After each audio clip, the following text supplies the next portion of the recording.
rules changed overnight. You give way of turning right now.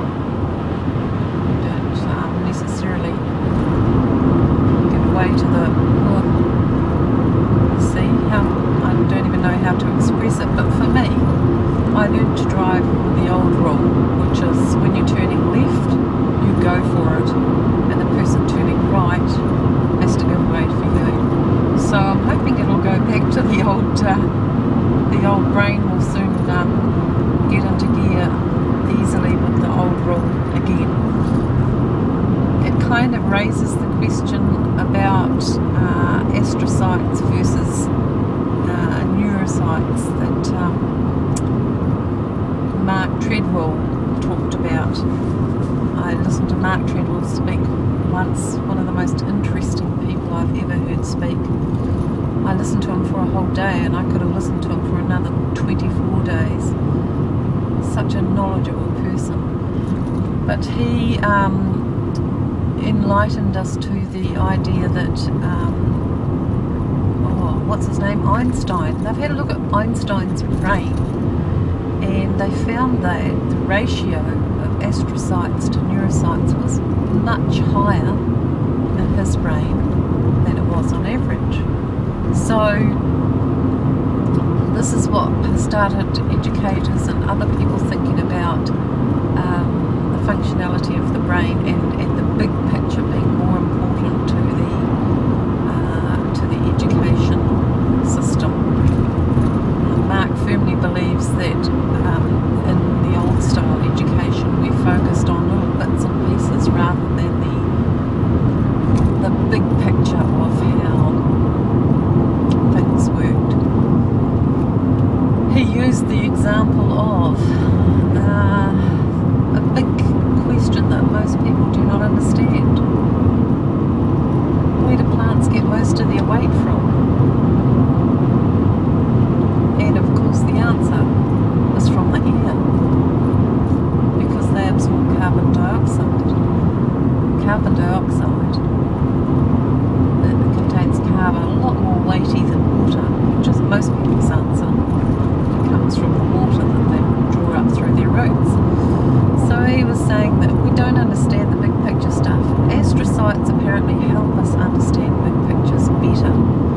And the reason why I brought it up to do with the driving thing is that sometimes when you sit in a car and you drive from A to B and you get close to B and you think, oh, I don't even remember going past there or doing that, and you forget about the driving, and that's because our astrocytes take over. They do the automatic kind of big picture stuff.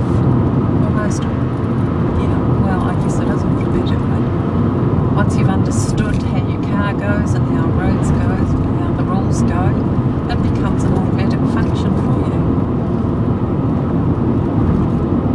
rather than understanding each individual step of the way that you're driving. So, with the new road rules, I'm hoping the astrocytes from long ago when I first got my driver's license, when I was about 20 something, so a good few years ago now, I'm hoping they'll kick in. The other time I'm hoping they'll kick in, the astrocytes, is when I get to the USA. Last time when I went to the USA with my husband, who is an American citizen, I asked him to drive when we got to Hawaii because I felt a little bit unsure about driving on the other side of the road while we were there. And we drove out of the rental place near the airport, and the first thing he did was turn into the wrong lane. I absolutely freaked. Horns were tooting and blaring, and as soon as we got to the hotel I swapped and I drove myself, and I made the switch, I think pretty readily, from driving on the left to driving on the right. He obviously had been in New Zealand for so long and he didn't make that switch easily, but for me it came pretty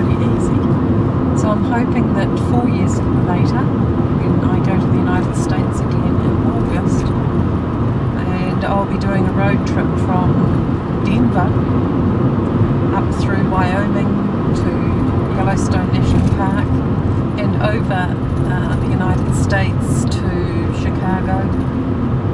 I'm hoping that those astrocytes kick in again and I can handle driving on the other side of the road. It's the mirror image of what you're doing here, so if I think about it too hard I get confused, but if I engage those astrocytes I can pretty much do it.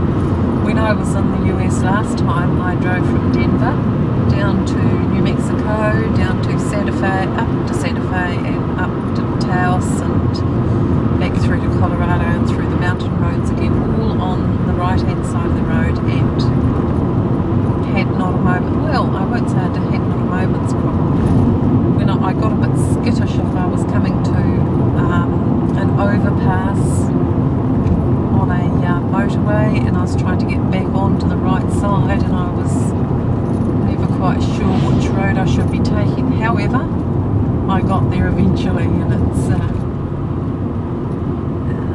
not too scary, especially since I had my husband beside me who I could yell out, which road, which road, which road?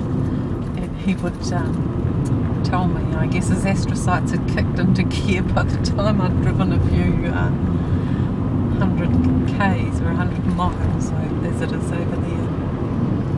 So, that's the astrocytes.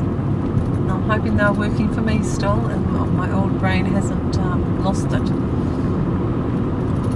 I also talked to my mum recently about when she moved. She couldn't find anything and didn't know where anything was, and she was finding it very difficult to adjust to being in a new place, and really suddenly felt as though she was very old. And I had a theory this is something to do with the astrocytes. Once you've got your pattern working again, that life would be a bit easier for her. I think they've kind of gotten to a pattern again, a bit of a reduced pattern, but yeah, life's tough when you're getting